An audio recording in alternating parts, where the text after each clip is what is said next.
Wara li l-Gvern għamet tas-serq fil-kontijiet ta' dawn l-ilma, il-Partit Nazzjonalista insista li Gvern ġdid Nazzjonalista se jkun qed jirrifondi lura lill-poplu il-miljuni li nsterqu.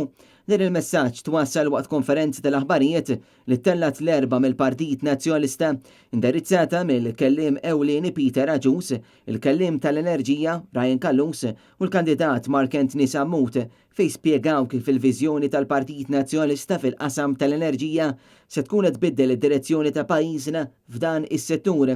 Peter Aġus fakkar kif il-Partit Laburista wieħed kontijiet irħas imma l-poplu fil-verità spiċċa iħallas aktar. Jiena noħlom li dan il-pajjiż il-kont ta' dawlu l-ilma ma jkunx materja ta' kontenzjoni kull elezzjoni.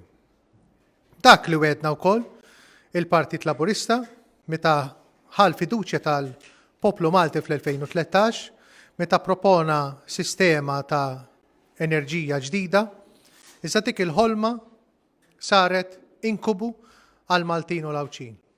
Saret inkubu f'kontijiet tad-dawl aktar oljin. Ryan Kallus qal li Gvern Nazzjonalista se jkun qed iwaqqaf is-serq u jirrifondi lura lill-poplu dawn il-flus. Però li qed ngħidu issa b'responsabilità illi dak li ħallsu żejjed għalih dak is-serq għandu jiġi provdut lura f'refużjoni biex dak illi n-nies ħallsu żejjed jerġa' jingħata lura. L-appell tiegħi huwa da fl-elezzjoni ġenerali li ġejja sewwa possibilment ftit ġimgħat oħra, il-poplu Malti kemm min mhux qed ilaħħaq mal-ħajja u allura irrabjat li instaraq fil-kontijiet. Però anke min qed jgħix ħajja komda u huwa rrabjat għax instaraq.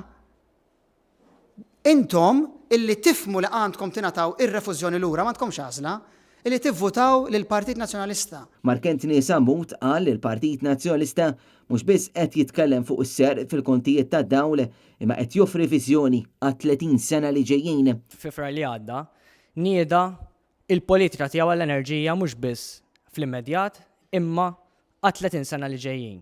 Dan kollu juri kemm il-Partit Nazzjonalista mhuwiex biss oppożizzjoni illi qegħdem biex tagħmel il-kritika fejn hemm bżonn, imma huwa gvern alternattiv bi pjan b'viżjoni lest biex meta jkun fil-gvern flimkien magħkom inġibu l-bidla li dan il-pajjiż għandu bżonn biex inwettqu politika ta' fejda għall poplu Malti u Awċi kollu. James Aronellu, Net News.